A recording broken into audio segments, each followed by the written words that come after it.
जौनपुर इस समय लोकसभा चुनाव में एक नाम खासा चर्चा में है। वह नाम है समाज विकास क्रांति पार्टी के राष्ट्रीय अध्यक्ष अशोक सिंह का, जो लोकसभा सदस्य से प्रत्याशी हैं। देखा गया कि कभी बैलगाड़ी तो कभी हेलीकॉप्टर से चुनाव रण में गर्दा उड़ा रहे हैं।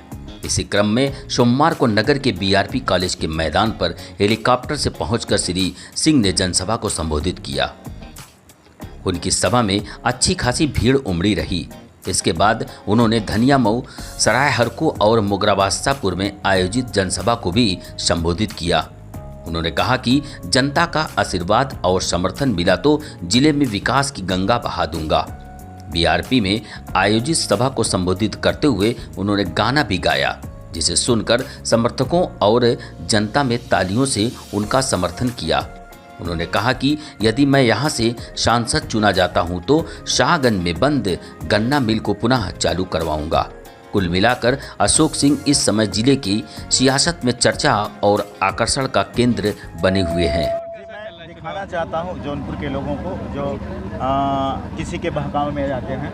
एक किसान भी बैलगाड़ी से भी चल सकता है, हवाई जहाज़ से भी चल सकता है, और एक किसान भी व्यापारी बन सकता है। मैं किसान का बेटा हूँ, मैंने ये सफ़र तय किया है, इसलिए मैं दिखाने की कोशिश की है मैंने। और मैंने किसान का बेटा होने के नाते मैंने हल भी जोता है, मैं बैलगाड़ी पे भी चला हूँ, और मैंने पंप भी चलाने का काम किया है, मैंने कुदार भी चलाने का काम किया है।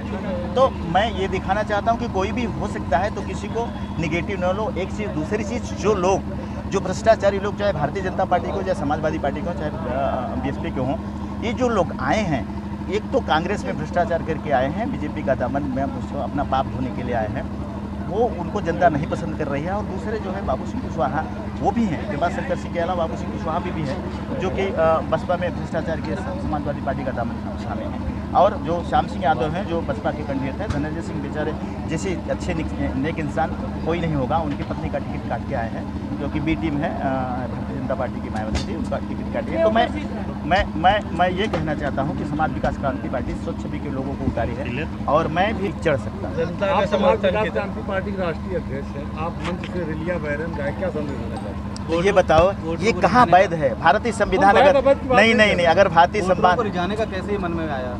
तो नहीं, भारतीय संविधान ये कहता है कि लोगों को हंसाने का काम करो। भारतीय संविधान ये कहता है लोग अगर मरते रहें तो ऐसा करो, ऐसा हंसो कि 2 दिन की ज़िंदगी उनकी और बढ़ जाए। तो मैं यही काम करता हूँ। बेचारे धूप में बैठे हैं, मेरे गाना सुनने से अगर 2-4 लोगों को अगर आनंद आता है तो ये हमारे लिए बहुत बड़ी बात है, क्योंकि ये उस सब्जेक्ट पे आता है, वो किसानों पे आता है, वो गरीबों को आता है। क्योंकि टेलीग्राम तो सबके पास था तभी, हवाई जहाज़ तो तभी भी थी, लेकिन ये पत्र का जो व्यवहार था वो गरीबों के पास था कि पत्र लिख दिया, 1 महीने बाद उसका जवाब आएगा। तो बेचारे कैसे लिखते हैं, कैसे रहते हैं, अपनी बात को कह नहीं सकते।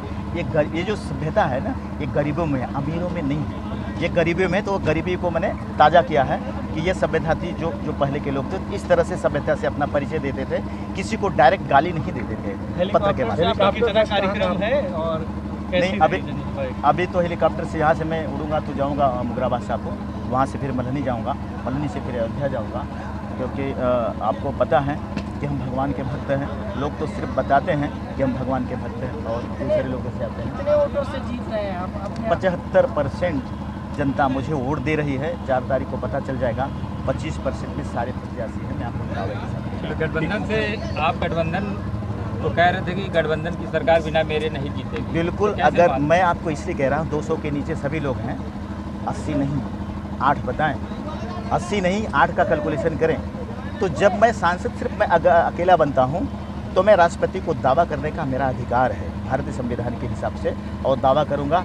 यही जो छुट्टे बुट्टे हैं सब पार्टियाँ, जो ये सब हमारे पास आ जाएंगे, आप सरकार बनाओ। मैं आपको दावे के साथ कह रहा हूँ। धन्यवाद सर।